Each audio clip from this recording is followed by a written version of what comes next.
Gubernur DKI Jakarta Basuki Cahayapurnama membenarkan adanya pemberian upah sebesar Rp20.000 bagi masyarakat Jakarta yang berhasil menangkap 1 ekor tikus. Ya, rencana tersebut merupakan upaya pemerintah Provinsi DKI Jakarta untuk membasmi tikus yang dianggap sudah menjamur di ibu kota. Ahok menjelaskan selama ini tikus yang berkeliaran di setiap sudut Jakarta sudah terlalu banyak. Tujuan gerakan ini adalah untuk mengantisipasi merebaknya penyakit yang ditimbulkan oleh tikus. Pasalnya urin hewan pengerat itu dianggap dapat menimbulkan penyakit leptospirosis, khususnya di musim penghujan. Ahok menambahkan gerakan tersebut hanya akan dilakukan selama 1 hari. Ia khawatir dengan adanya upah Rp20.000 per ekor tikus akan ada oknum yang justru sengaja mengembangbiakkan hewan tersebut. Gerakan membasmi tikus itu sendiri dicetuskan Wakil Gubernur DKI Jakarta, Jarod Saiful Hidayat. Meski demikian, prosedur hingga proses eksekusinya masih dalam kajian.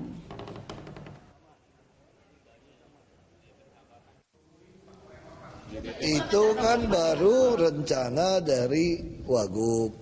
Nah, itu lagi dimatangkan. Dan kalau itu dilakukan pun hanya sekali. Kalau terus-menerus nanti orang beranakin tikus loh nanti loh. Nanti jualan tikus dong. Terlalu banyak karena dari kesehatan kan air kencingnya tikus segala macam membuat orang sakit. Apalagi musim hujan kan, kena air.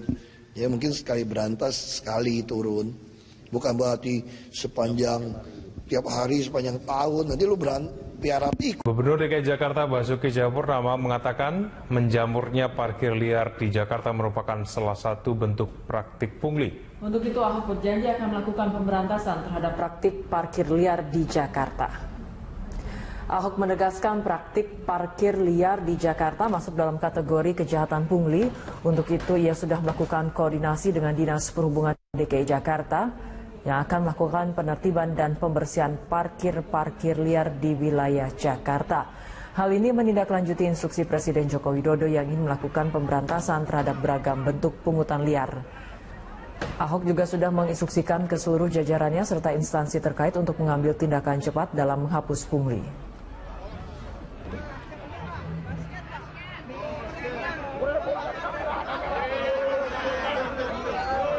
Parkir liar di Jakarta. Parkir liar tanya sama, apakah termasuk? Iya, tanya sama Kadishub.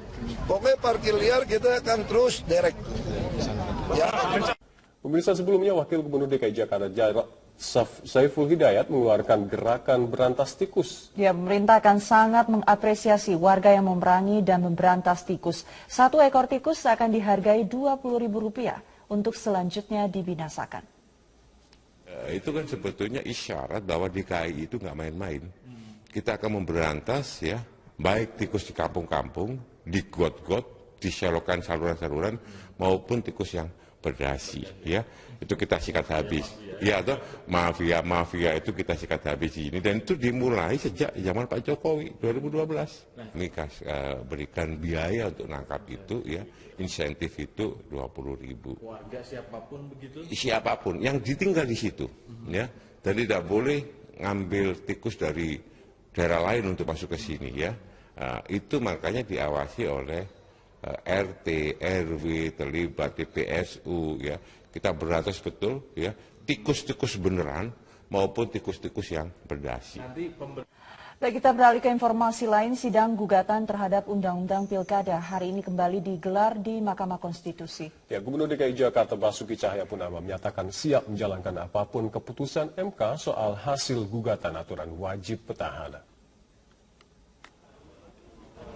Meski proses sidang masih terus berlanjut di Mahkamah Konstitusi, pasangan Ahok Jarod mengaku sudah mengajukan cuti ke Kementerian Dalam Negeri pada tanggal 11 Oktober lalu. Dan Ahok menyatakan surat cuti yang telah diajukan ini tetap mengacu pada hasil putusan MK terkait dengan pasal cuti kampanye petahana. Ahok mengaku masih menunggu kelanjutan hari ini beragendakan mendengarkan keterangan saksi. Surat cuti tersebut diperlukan agar pasangan calon Ahok dan Jarod dapat mengikuti masa kampanye Pilkada DKI 2017 yang akan dimulai pada 28 Oktober hingga 11 Februari 2017. Kan hari ini kan belum ada putusan, baru mendengarkan saksi ahli dari pihak terkait. Itu aja, 2 orang dengar paling jam 12 selesai. Kita ngajuin cuti sesuai dengan permintaan dari KPU. Tadi itu disampaikan di bawah, tetap akan mengacu kepada putusan MK. Tapi sekarang masih dengerin pihak terkait, Pak. Ya kan habis putusannya kita nggak tahu. Habis ini kan kita tahu dibilang besok langsung kesimpulan. 2 tahun masa kepemimpinan Jokowi JK disebut membawa perubahan besar dalam birokrasi Indonesia. Bahkan bila dilanjutkan hingga periode kedua, sistem administrasi pemerintahan serta sektor pelayanan publik dinilai bisa lebih ditingkatkan lagi. Gubernur DKI Jakarta Basuki Cahayapurnama menyebut 2 tahun kepemimpinan Presiden Joko Widodo dan Wakil Presiden Yusuf Kala membawa perubahan positif, baik itu dalam birokrasi pemerintahan maupun sektor pelayanan publik. Menurut Ahok, Jokowi dan JK tegas serta disiplin dalam menjalankan program kerja yang telah dicanangkan pada awal masa kepemimpinan. Ahok pun optimis kepemimpinan Jokowi JK sebagai kepala negara pada periode kedua mampu menekan lebih besar angka korupsi dalam pemerintahan. Pasti perubahan dong. Kamu lihat aja sekarang pertumbuhan ekonomi maupun sistem-sistem yang dilakukan. Pungli kecil aja disikat kok. Kamu lihat kan pembangunan infrastruktur berapa banyak. Pak Jokowi tungguin. Kita dari zaman Belanda, cerita bangun Dendres dari Banyuwangi mau ke dari Jakarta bawah barat ke timur, mana ada cerita itu.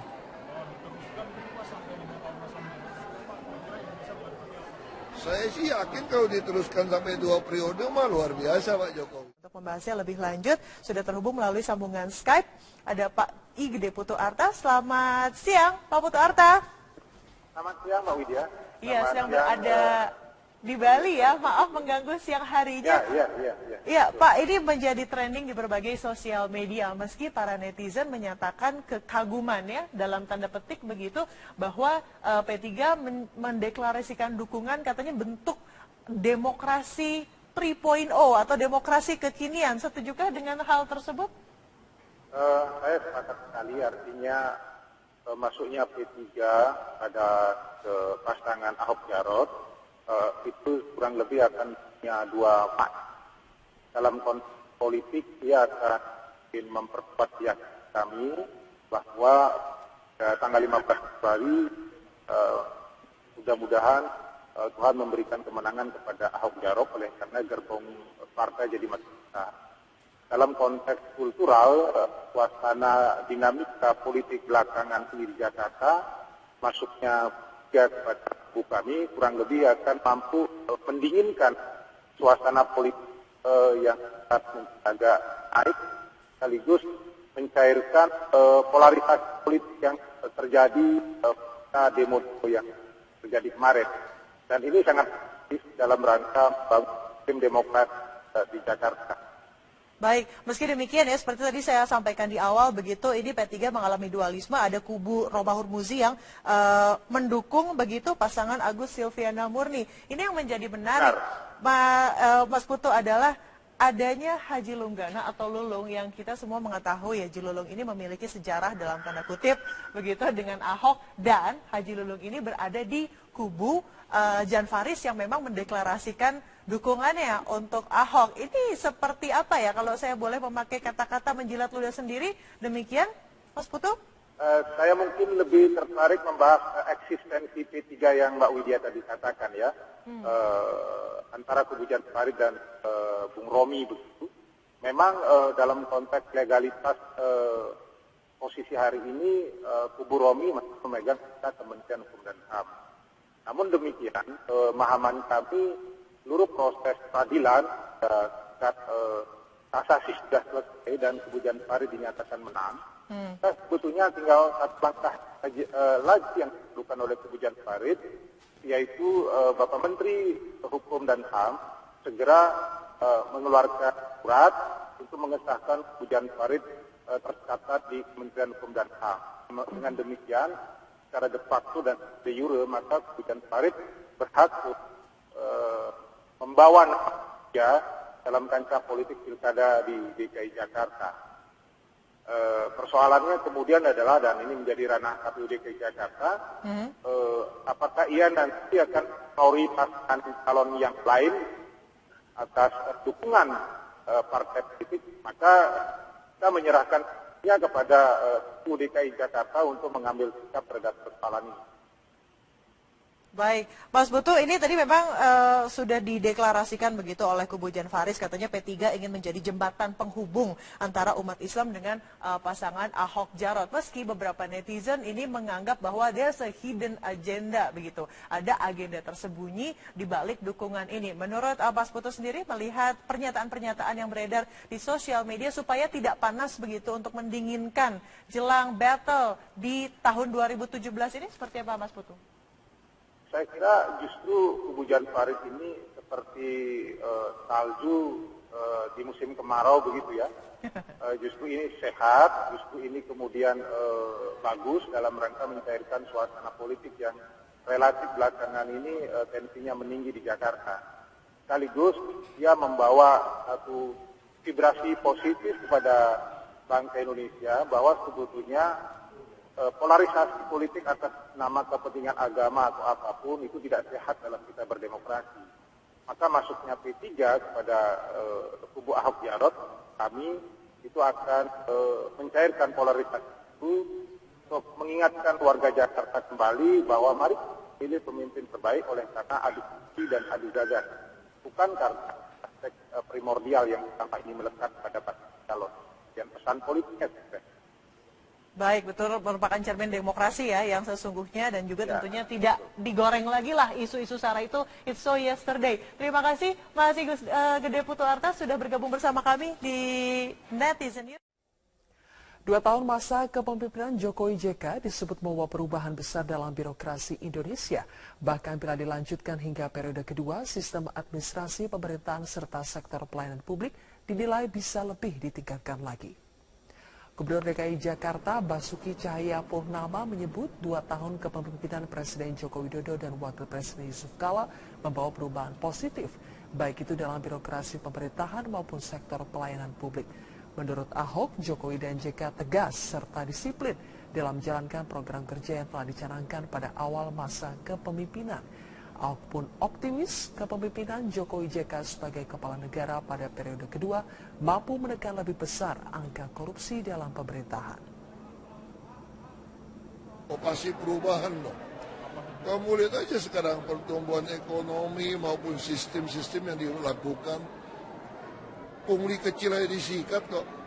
Kamu lihat kan pembangunan infrastruktur berapa banyak. Pak Jokowi tungguin. Kita dari zaman Belanda, cerita bangun Dendres dari Banyuwangi mau ke dari Jakarta Bawah Barat ke timur, mana ada cerita itu.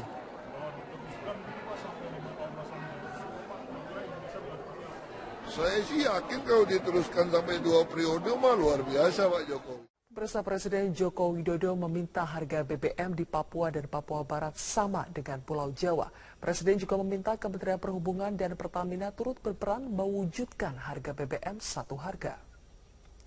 Presiden Jokowi menyinggung tingginya harga BBM di Papua dan Papua Barat saat meresmikan Bandara Nob Goliat DKI Kabupaten Yahukimo, Papua. Presiden sekaligus menetapkan program BBM satu harga di Papua